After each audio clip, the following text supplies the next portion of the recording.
cilvēks sastopās ar galvas sāpēm ikdienā, un dažkārt viņi jauc vienkārši galvas sāpes no hroniskas saslimšanas, kas ir migrēna. Un tālāk svarīgi cilvēks izglītot, vērst uz to uzmanību, aizdomāties par to un domāt, vai gadījumā es neesmu potenciālais iespējamais klients vai pacients, kas vienu dienu varētu būt neirologa kabinetā. No galvas sāpēm apmēram 16–17%, tas ir gandrīz katrs 10., jeb katrs 5. varētu ciest no šīs migrēnas. Un galvas sāpes ir vispār viens no biežāk izplatītajām sūdzībām starp pacientiem. Migrēnas galvas sāpju veids, kuram var palīdzēt un veiksmīgi palīdzēt ar medikamentiem un ar varbūt izvairīšanās pasākumiem, kad zina, no kā viņi ir un kā viņi ir, var palīdzēt pats sev. Nereti zem šīm galvas sāpēm var slēpties kāda daudz būtiskāka neiroloģiska saslimšana, kuras sākums izpaužās kā migrēnas lēkme. Galvas sāpju ārstēšana un izmeklēšana sāks ar asinsspiedienu mērīšanu, kas arī ir liela problēma Latvijas apstākļos.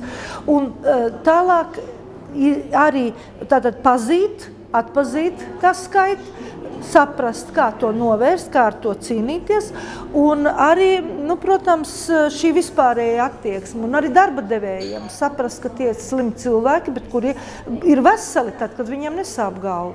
Varbūt viens no mītiem ir tas, ka migrēna nav īsti slimība, ka tās ir iedomas varbūt, ka migrēna nav īsti arī jārastē, un ka migrēna varētu būt, ka pāriet pati. Tas, kas varbūt varētu būtiskāks būt, un ka migrēnai pielietojami jebkuri preparāti, kas ir vispār pret galvas sāpēm. Mīts ir arī, ka migrēna ir tikai no dzīves stresa un tam līdzīgi. Nē, migrēna slimība pati pa sevi. No migrēnas nevajadzētu ciest un neiet uz darbu. Migrēnas lēkmi varētu apturēt. Ne tikai sievietes, jaunas un skaistas cieš no migrēnas, bet arī vīrieši un bērni. Lielākā problēma, kas mums ir valstī, ir pacienta iespēja nokļūt pie speciālista.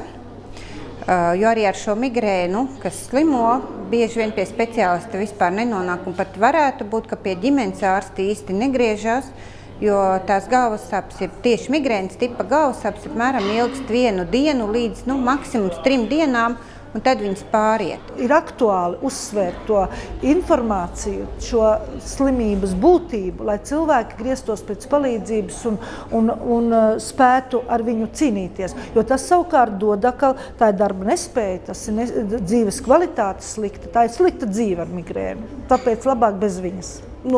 Nost ar galvas sāpēm migrēnas.